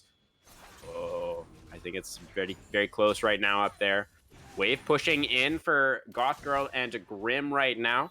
They are looking for the crash. Enemy jungler on the bottom side, but the Trundle has made his way straight to mid lane. There is that flash come through. The Ignite does come down. The Shen, couple of minion autos there as well, but the Shen will survive. And the Vagar will not. The empowered shock blast from the Webs finishes off Warbuff for first blood. And you can kind of see on the map, Warbuff probably just pinging like MIA on himself. Like, how did I get hit there? What's that range? Yeah, right as the Jace gosh. ticked over to 6 there too. Got that nice little bump in damage, and boom, hit your skill shot. 300 gold, 400 at first blood. Oh yeah, absolutely. But considering what happened in top lane there, Schmeckles, once again, he's playing the champion that doesn't have the ignite, and he's still being aggressive, and he's still getting rewarded for it. Granted, he wasn't able to get the kill, but now you have TP advantage. You can get back to lane, and when you hit level 6, now you can still help out your teammates. Yeah, Granted, he throws the TP back here now, so that's a bit more neutralized in the terms of effectiveness, but still. Yeah, I mean, he can't really use his teleport summoner spell to roam until 14 minutes anyways, as he is going to get pulled back here. Decent trade from Marbles this time around. And right as Schmeckles gets back to lane, that is very favorable for the Kled, who also just ticked over to level 6. But Diana's in the area, so Marbles going to have to be a little bit careful here. Diana does not have the Moonfall yet. Nope. Gonna find Kled here. Does Conman want this? He's gonna get pulled back by the bear trap anyway. Go ahead. Oh, disappointing. Stand United is ready to go. Yeah, I think he could have gone for that. But not decided. I honestly thought Conman was just baiting it. Yeah. Oh well. Guess he just wanted a honey fruit for himself, maybe? I don't know. Yeah, it's like, this is my river.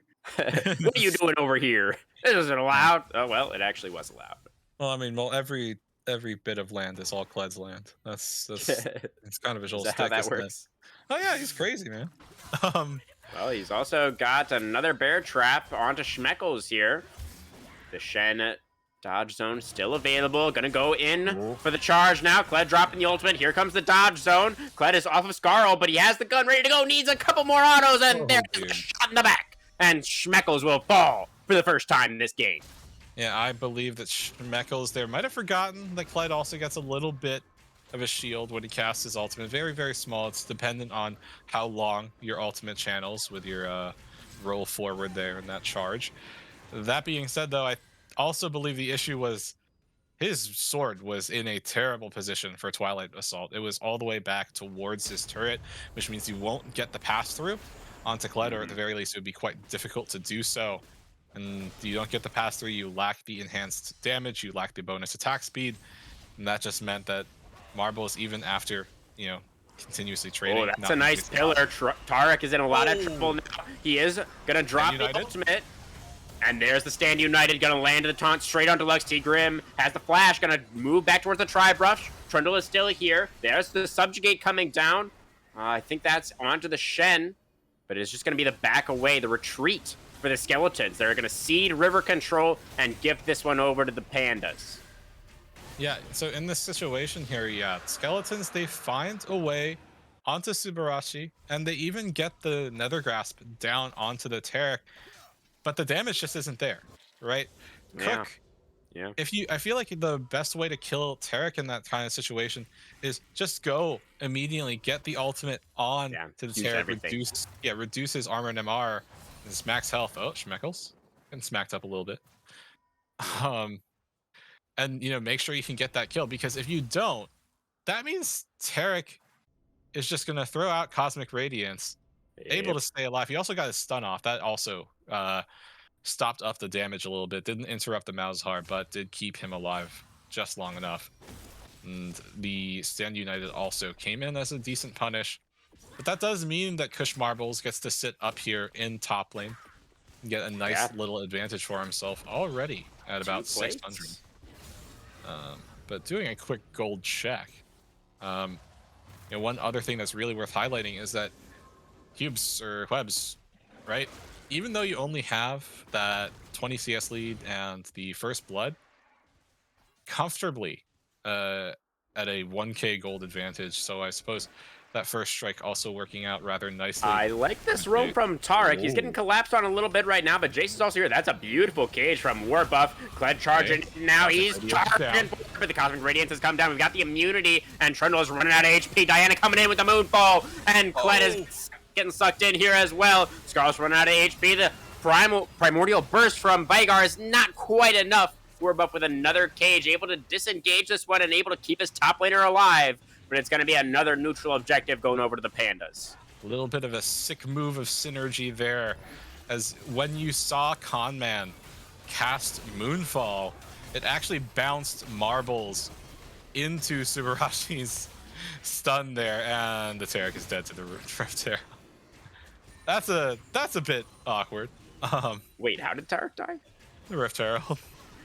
Wait, he just got executed by Rift Arrow? That is Yeah. very odd. He even pinged afterwards that he had a charge on his Q. Not just that, he also, I believe he also had a potion in his inventory. Maybe he bought that after he died.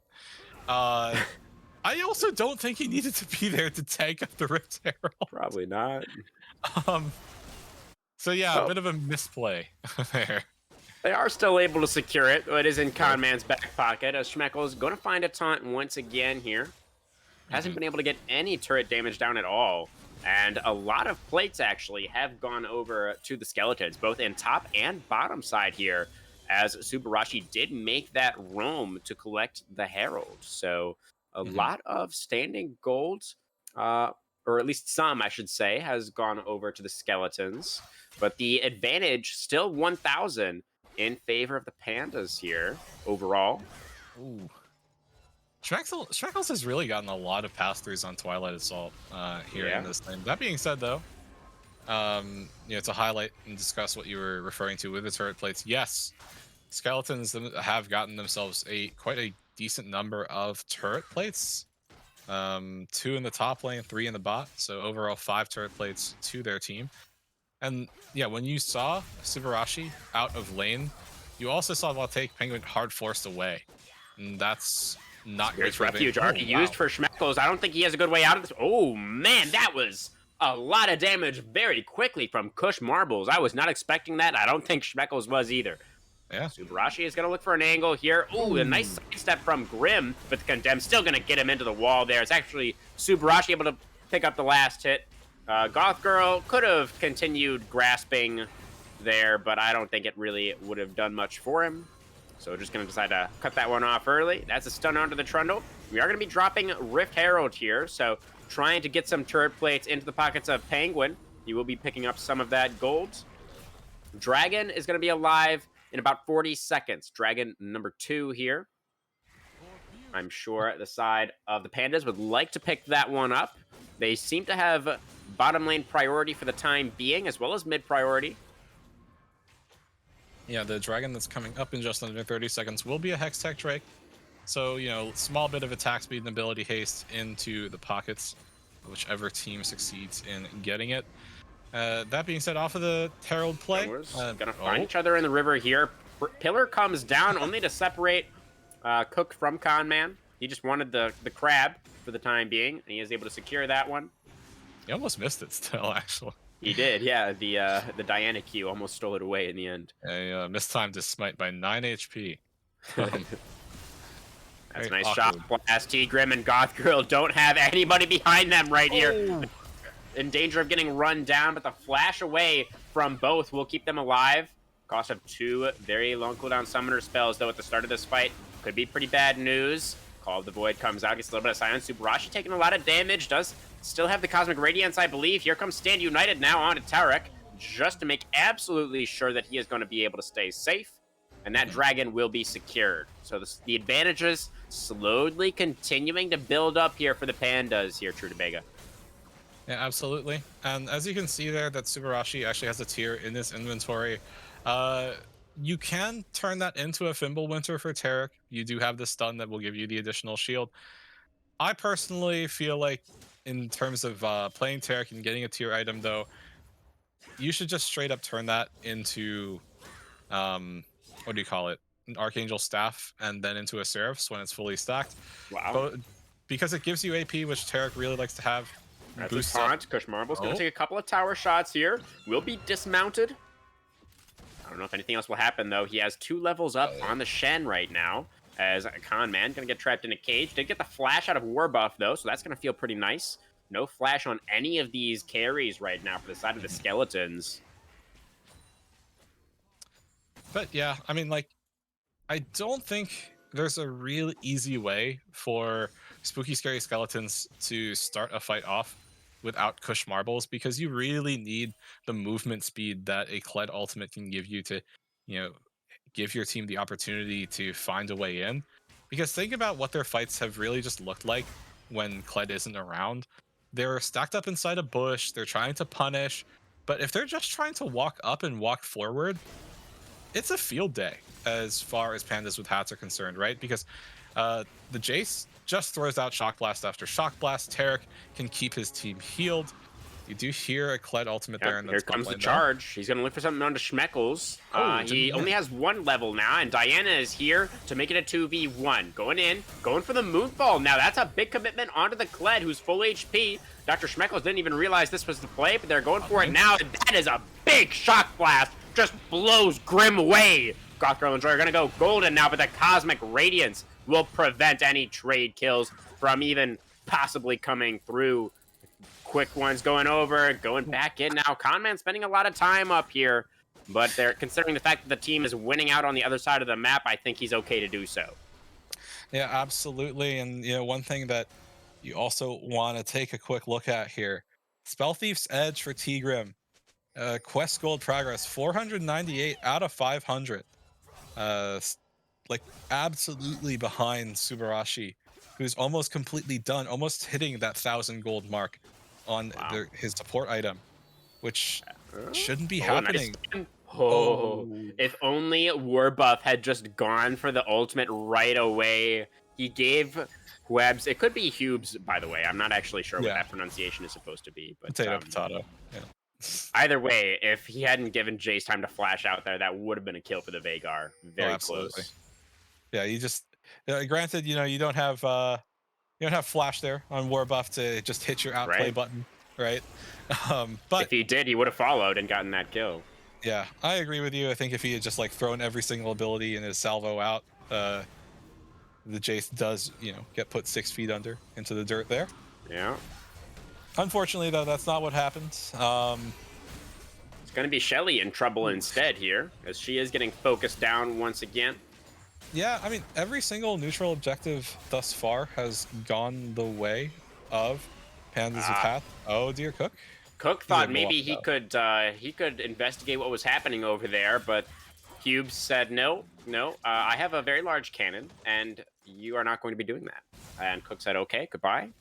Understandable. Have a nice day. Exactly right. And we're buff. Okay, he is also going to eat a shot from the cannon there. Decent light binding over the wall. Here comes Kled. Gonna look for something on a Diana. No, it's actually gonna be the Jace, and he is just gonna be charging away. So we are gonna get the charge of the Herald into the tower. What? Wait. The damage from the charge! Oh my goodness! What? Oh my god, we need a replay. Yeah, wait, Rift Herald does damage to you if it hits you when it charges at the tower. Unbelievable. I have only seen that in clips. That's absolutely hilarious. Okay, well, we'll go back and clip that later. That was... I didn't even see what happened. That's insane. Yeah, so Conman got the kill credit there because he was the one with the Rift Herald, summoned it. Make no mistake, though, everybody. Warbuff got outplayed by a Rift Herald. Make no mistake. Oh, my goodness. That's just a Herald gap, guys. You know what? Second Rift Herald, if you think about it, yeah, you can't get plates, but you get the kill with it. You can get kills. She's bloodthirsty. After she gets killed once, she has no mercy. Shelly has no patience for these small masters of evil. Oh, Warbuff. Oh, no. He's got the Everfrost now, but I don't know if he has a life. He's gonna get knocked away, and he is able to walk it out for now. He's able to survive. There are no Rift Heralds in the bottom side jungle, so he's gonna be fine. As the final spark does come out, but the smite is what will finish off the dragon there. Will be Cloud Soul Point coming through for the Pandas. They've built up a little over a 2k gold lead. And once again, Spooky Scary Skeletons, they're in this situation where they're just shaking their fists angrily as Pandas with hats do the dragon. Because without the Kled ultimate, without a way in, they just have to watch. There's no CC, there's no direct engage that they can land that will function as the impetus to start off a team fight without Kled. So when they're in these situations where they're already at a disadvantage in the game overall, they're just forced to just watch. They try to poke, but they can't really be competitive. Yeah, I mean, we see Cook on this troll try to walk into the river. We've seen it multiple times where he just tries to walk in and try to set something up, but it's the Pandas that are always waiting for him, always ready to push him back out immediately. And they're just too threatening, you know, with the Taric set up with the front line, with the Shen stand united and the taunt and Diana's ultimate. There are just too many threats. And yeah, exactly like what you were saying there, Trudabega, not enough engage for the skeletons. Yeah, and even if they land some poke, what you will notice if you take a look at Subarashi has maxed out Starlight's Touch as Taric here. Typically what convention tells you to do, right, is you put 2 points into Q early in lane, and then you max out Dazzle to just like have that damage for the stun. But because Subarashi Warbuff here, takes another one. The stun will not quite connect. The Everfrost is pretty good, but it's not going to be good enough as Hubes brings down the hammer and makes it 3-0 and 3 here on the Jace. Dr. Schmeckles does not have a tower. He's getting ignited. He still has the steadfast presence there, but I don't know if it's going to be enough. He's running out of health. He just mounts the Kled. That's all he's going to be able to accomplish, and it is Kush Marbles 3-0. I mean, he is having a pretty decent game for himself up there, but top lane is still a little bit of an island, I suppose. Yeah, but just to finish the point from earlier, right? You have that fully maxed out Starlight's Touch on this Taric, which means that if anyone tries to poke you while you have max charges on your Q, you'll practically heal that up. It's 250 healing in AoE that can hit every single member of your team. So even if Tigrim, who still doesn't have a mythic completed, by the way, gets a little bit of poke down as Lux, it doesn't matter to Subarashi because he can just heal it, or if one of his teammates gets hurt, he can just heal it back.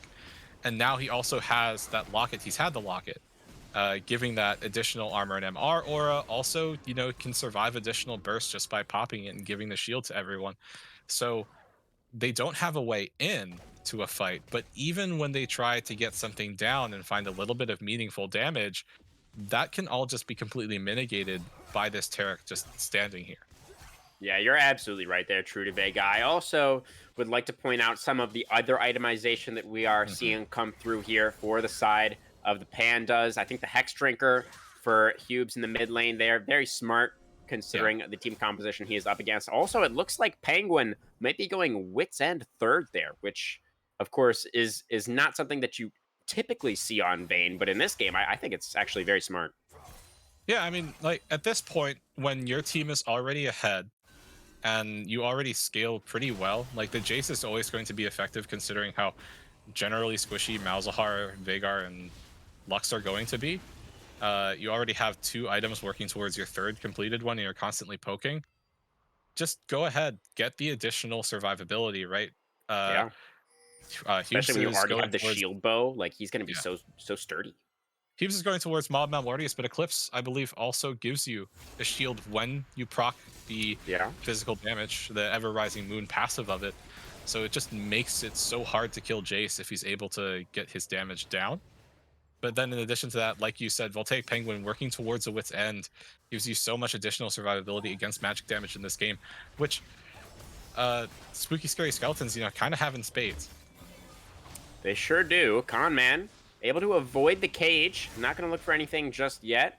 Wants to make sure that Jace can follow up. We have the collapse coming through from Goth Girl. Has that Nether Grasp ready to go. So positions in the river held by the skeletons. They have to hold this position to prevent that Cloud Soul from coming through. But the side of the Pandas have options. They could go for any number of plays here. It looks like they want to try and push into the river and try and go for the soul. They could just as easily, I think, move up towards the Baron.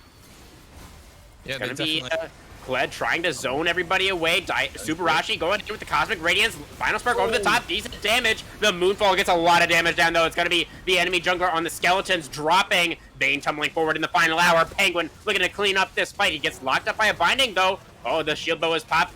Charging in. He's just a little bit more onto Penguin. Popping the heal. Kiting backwards. Only Vayne and Jace are still alive. So is the dragon. Oh, another light binding lands the condemn, though. Is it enough? No. Kush Marbles finishes him off, and Jace is not going to be able to come in here by himself. But T Grim and Kush Marbles at the same time are not strong enough to do this dragon, or not confident enough, I should say. Yeah, So it's two just going to key be, things. Oh, good. yeah. No, I was just going to say it's going to be a reset on this fight. Yeah, two key things happened in this fight that worked to Pandas with Hat's detriment, right? Subarashi did go forward into the front, popped the Cosmic Radiance, but the problem is that when he walked forward, Warbuff actually threw down the cage. And as he was walking up, you could already see Schmeckles channeling the Stand United in. So when the Taric is there, Mm. and the Stand United is on him, they walk straight into that Vigar cage. They get so much damage Yeah. going down on them, and the Cosmic Radiance, even though it was cast, didn't have the time to complete. So there was no ability to stall, and pretty much the entirety of Pandas with Hats had been committed forward. They ate so much damage, Oh. they just couldn't take the full fight. Yeah, great call out there. It was ended up being a swing in favor of the Skeletons, so they're able to keep this game relatively close. I guess Schmeckles just wanted to use the Stand United on the Taurik because Subarashi is the front line. He wants to be walking forward first and trying to look for that CC. But in this case, when there's a Vagar on the enemy team, then you run the risk of getting locked up by that cage. It's a great call out there. That's exactly what happened. We do see both of these teams jostling for vision control right now in the topside river with Dragon down. Baron is the only neutral on the map. And the side of the Pandas definitely seem like they still feel much stronger than their opposition for the time being, trying to push them out here, brute force it. Yeah, both these teams are playing it a bit slow. You can already see cresting, 27, almost hitting towards 28 minutes here on the game clock. And there's only been 16 kills in this game, right? The both teams kind of trying to choose their opportunities to fight, because we've already talked about how Spooky Scary Skeletons, they don't have a whole ton of engage, but that's also partially true here for this side of Pandas with Hats. Yes, they have a Diana that can just dive in and then get the Moonfall down for the AoE CC, but that's their one like dynamic combo that they can throw in. Otherwise, what they've been doing is what they just tried to pull off, which is Subarashi just walking forward. You have the Shen coming in, but that time it was just a little bit too aggressive, and it did get appropriately punished. Yeah. And yes, they're still confident. You can actually see Voltaic Penguin completed the Wit's End now, so should have that additional survivability. But whoa, Baron getting started up. This is a Baron start. Everybody on the enemy team is alive, and this is no. not a fast take. You have 3 mages. It's going down relatively fast. Malzahar actually does decent DPS here. But the collapse is going to come through. Teleport. Jace is going to be coming in behind them. This is a nasty flank. Shen with the taunt flash in. He's able to finish off the Lux right at the start here. Baron does go over to the Trundle, but the fight is going all in favor of the Pandas as Malzahar gets dunked on. Trundle and Kled are the last ones remaining. Kled is able to charge his way out to safety, but he is going to be the only one hanging on to that Baron buff. Yeah, and like absolute catastrophe, they did start it up, but this is where not having a DPS champion on your team can be felt so significantly, right? You start this Baron up pre 30 minutes, you just don't have anyone that can like burn the Baron down. Yes, you have Malzahar who has a Leandries, but that's not nearly sufficient enough to take the Baron out fast enough. And by the time they are getting it close to killing the Baron, the entirety of Pandas have noticed. They throw the wards down, they get the Jace TP off, and it was a hard punished. Like 4 for 0. Yeah. Yes, Kush can still have the Baron. Yes, you only need 1 Baron buff to push, but it does not feel like a great spot to be in because they lost so much on the map off of it too. Like their base has been cracked open. Yeah, and that fight was not close, right? Like, it's not like they finished the Baron and then there was like this insane team fight. Like, no, they barely were able to win like what was virtually a 50-50 smite fight on that Baron. Then they got completely routed in the fight afterwards. So yeah, not a great look for the Skeletons. I mean, I respect the balls on making that call, but I don't think it was really the play. Yeah, it's like, all right, guys, they know. Somebody stay alive. Because at least we need to get out of this, but while still being able to use the Baron buff. Otherwise it's just doomed. And it wasn't completely doomed, but it was still a bad spot to be in after especially when you realize, I believe Oh. that Pandas with Hats extended their gold lead off of it. And Okay, Dr. Schmeckles is going to find a Vagar all by his lonesome up here, and we're going to dodge away from that cage as well. We do not have the flash, so it's going to be a little tough to chase him down. He is going to get the cage back off cooldown, I think, around the same time as Taunt, so Warbuff able to walk it out here. But Warbuff, oh, he does have the teleport, so he can look for something here. That's the flash off of Diana. Conman not going to have that available. Could be very important here. Penguin has not made his way over yet. It's only a 3-man group from the Pandas that are trying to move into the river right now. Cloud Soul is once again going to be on the table in just a few short moments here. Cook going to not drop the subjugate just yet, just going to bonk Subarashi a couple of times, but he is getting chunked down pretty low. Here comes the move. Oh, he just gets one shot. The Trundle is evaporated. Shen also makes his way down. Warbuff, we see him teleporting into the play, but he just doesn't have the same impact as Schmeckles here flying in towards that back line. Goth Girl is still alive, still has another grasp. Looks like they want to maybe try and fight this out still, but they don't have a jungler. I don't know how you're going to get the dragon. There is Cloud Soul going over. It's going to be 3 minutes still on the Baron, so things may stall out a bit from here, True to Bega, but still, big moves from the Pandas to be able to secure that permanent buff. yeah, I mean, you saw Warbuff there in the top lane. You know, he and Dr. Schmeckles just standing in one another's faces there because they know the rest of their teams are getting set up around the dragon for that final fight for the soul there, at least for the side of Pandas with Hats. The difference, though, is that Warbuff chose to go to base and then TP in. Schmeckles on Shen doesn't have to do that, right? Yes, you can back off, but you have Shen ult, because Shen ult, Stand United has a 3-second channel time, and you can go in on any single members of your team that are already fully committed to the fight. Meanwhile, Unleash Teleport is a 4-second channel time, and as a Vagar who's going for this full AP build, you do not want to TP into the middle of the fight, even if you can. So Warbuff had to TP onto the side of the fight. Schmeckles TPs directly in, and it's already a bad fight for the side of Spooky Scary Skeletons. So bad goes to worse. The TP is used, but it feels pretty useless. The objective is gone. And yeah, it's just a very difficult spot for Spooky Scary Skeletons to be in, because they need to have Kush Marbles there, but everything else is just really telegraphed. Also, yes, I completely agree about how that fight played out there, True to Bega, and I wanna go ahead now and point out that Quibs on this Jace is level 17. Okay, we're gonna watch the top laners fighting to the death here, as Kush Marvel is gonna dash away, has the charge available as well, so he is gonna be able to use that to charge on out of there. But as I was saying, Quebs is 4 items completed on this Jace, plus the QSS. He is an absolute menace right now. He is gonna be hitting like a truck. You mean even harder? Like when we've already seen it. Those shock basts hitting Tigrim earlier were nothing to scoff at. Yeah, but at this point, yes, the Jace is super safe. Has the completed Mob Malmortius, has the QSS.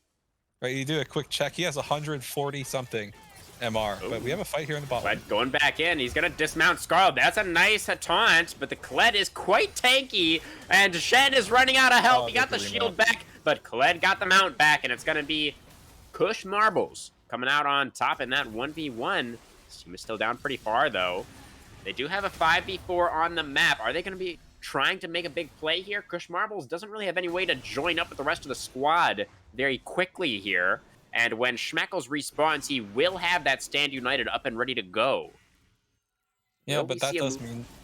Yeah, that does mean there is a roughly 30-second window here, though, for Spooky Scary Skeletons to start establishing vision control over this river. They don't have the sweepers available, but they do have a few control wards, really just one in Cook's inventory, but they're not trying to establish control. The light Final Spark is good. Decent damage onto Webs. Jumping back in now with the hammer for him. That's a Moonfall onto 2. That's going to be a lot of damage coming out. Tark using the Cosmic Radiance, but Diana is down already. It's a trade 1-for-1. Jace gets locked up by the cage. Oh, he doesn't have the QSS available. Kled is going to charge in now. He's looking for the kill onto Vayne, but Vagar's already down, and Jace is still here. They're going to look for the kill onto Kush Marbles. Now Stand United, and Shen is right back in the fight. He's going to get bound up. We'll take Penguin, though. He should be able to chase him down, flashing over the binding. He has a blast cone even, so he's going to be able to chase down Grim here as well. It will be the delayed ace only one member of the Pandas will fall. They're going to be able to pick up this Baron, and I think they might be looking for a Nexus afterwards.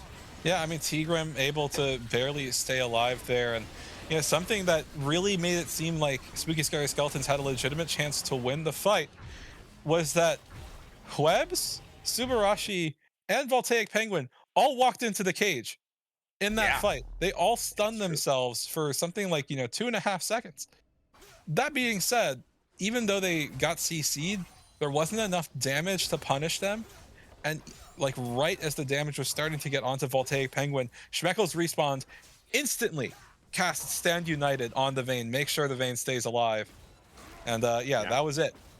And now Pandas with hats, they're very comfortable at an 8k gold lead, and I agree with you. They should be putting the final touches on this game. Although Elder is coming up in about a minute, that is a potential way for Spooky Scary Skeletons to possibly fight back if they can secure the neutral objective, although they are very hard pressed to do so. Yeah, easier said than done. I mean, they do have the Lux, who is, sometimes capable of performing some silliness, but she's quite far behind. Only one item, so the Lux damage really is not where you would want it to be at this point in the game. And yeah, pretty much hit it right on the head about how that team fight went. I think it's the exact same problem. We called it out in Champ Select as well. It's the exact same problem that Skeletons had in game number 1 there. There's just not enough damage on the team. Even when you get all that CC down onto the enemy carries, there is just nobody there who is capable of finishing them off. Yeah, and for the damage that they do have, the damage spread is just a little bit monochromatic, right? It's very, very AP heavy. Your most like you do have 2 physical damage dealers, but one of them is Cook on this Trundle, who is 0-5. The other one is Kush Marbles on the Kled. But the problem with that is that he can't really spend a lot of time in the back. He's always in the front line. And if he can't get on the back, then really you only have 1 damage type. That's a light binding connecting. Gonna look for the final spark here as well. The Stand United. That is a massive shield. Is it enough, though? I think he may have gotten interrupted. No, he actually made it over. Then Voltaic Penguin is immortal, and he is just ripping Vagar a new one right now. Gonna be finishing off the Collide over the wall there as well. Voltaic Penguin, the Vayne has absolutely scaled. You see him just tumbling around the fight, shredding everybody. That is gonna be the Jace denying the pentakill. The Voltaic Penguin should be able to pick up this one, imagine. Or maybe Webs will take it. Nope, Voltaic Penguin gets it. 8-1-9 on the Vayne. Fantastic game for the Penguin down there. The Penguin Panda. And they will be picking up the Elder Dragon here. I think they could have just gone straight for the enemy base, but want to pick up the Death Lasers. Yeah, it looks cool. Elder Execute, as annoying as it is to play against, does look cool. Nice to see that very satisfying little zap. That being said, though, not a whole ton to break down about that fight. One little cool detail I want to call out is that Hwebs smacked Kush Marbles over the wall with Thundering Blow right into Voltaic's Penguin's arms. It was very cool. It was like, here, finish him off. But otherwise, that's about it. Itemization wise, you can really see that Hwebs already done with his items, right? Has that Mercurial Scimitar into the inventory.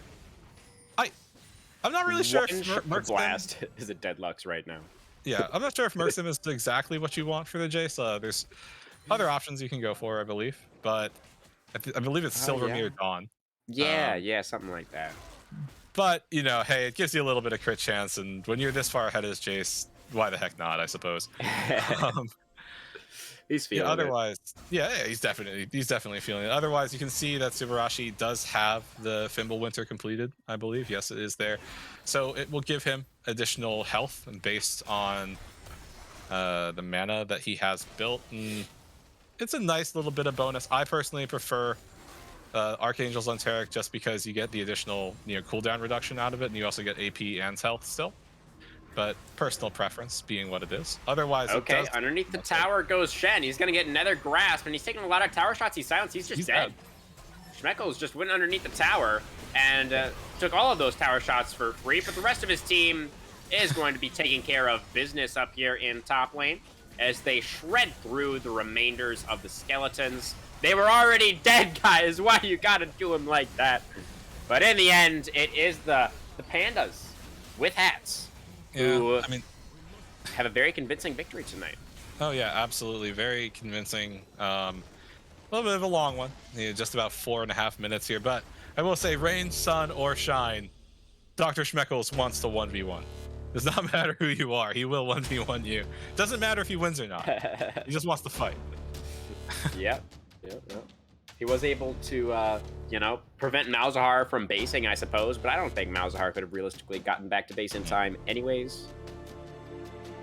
But yeah, off of that, Pandas with Hats, they do secure that Game 2 victory and the series win. Actually, one other... Oh, go ahead. No, finish your thought. I was going to say, just taking a quick look at the damage here.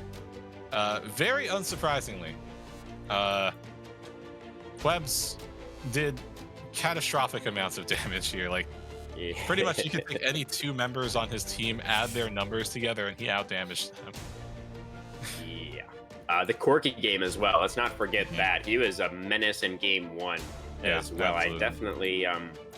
I definitely know my vote for play of the series tonight, but let's hear from you as well, True to Vega. Do you concur? Oh, I completely concur, especially with the second game here. You go deathless, and that's not to say like you go deathless, like therefore you are the MVP of the game, and the MVP of the series. It's just the fact that he was super clean throughout the entire thing. The Corky, he exuded so much pressure, and just pretty much on his own could just drive away the entirety of Spooky Scary Skeletons. But then even on top of that, had strong CS numbers throughout the game. Hit level 18 really fast in game 2. Got full build, which no one else was capable of doing. And for the most part, did it alone, right? Like he wasn't receiving like the most amount of jungle attention possible. Even getting that funny first blood with his accelerated shock blast. So yeah, I definitely agree with you. It's Webs all the way. Yeah, he had a great night for sure. Also, shout out to Penguin, who, yes, he's playing Vayne, who just kind of does this, but he really did come alive in those team fights later on into the game. Really made it look pretty easy there on the Night Hunter. Props to him as well. And honestly, Schmeckles, I think he had a pretty solid performance, especially more in the early game, in the laning phase. He was very dominant. I also wanted to point out really quickly, he built Demonic Embrace on Shen this game, which I thought was kind of funny. Well, I mean, okay, it's a bit of a meme item, right? Because, yes, like, all of Shen's abilities, the ones that do scale with anything, they can scale with AP.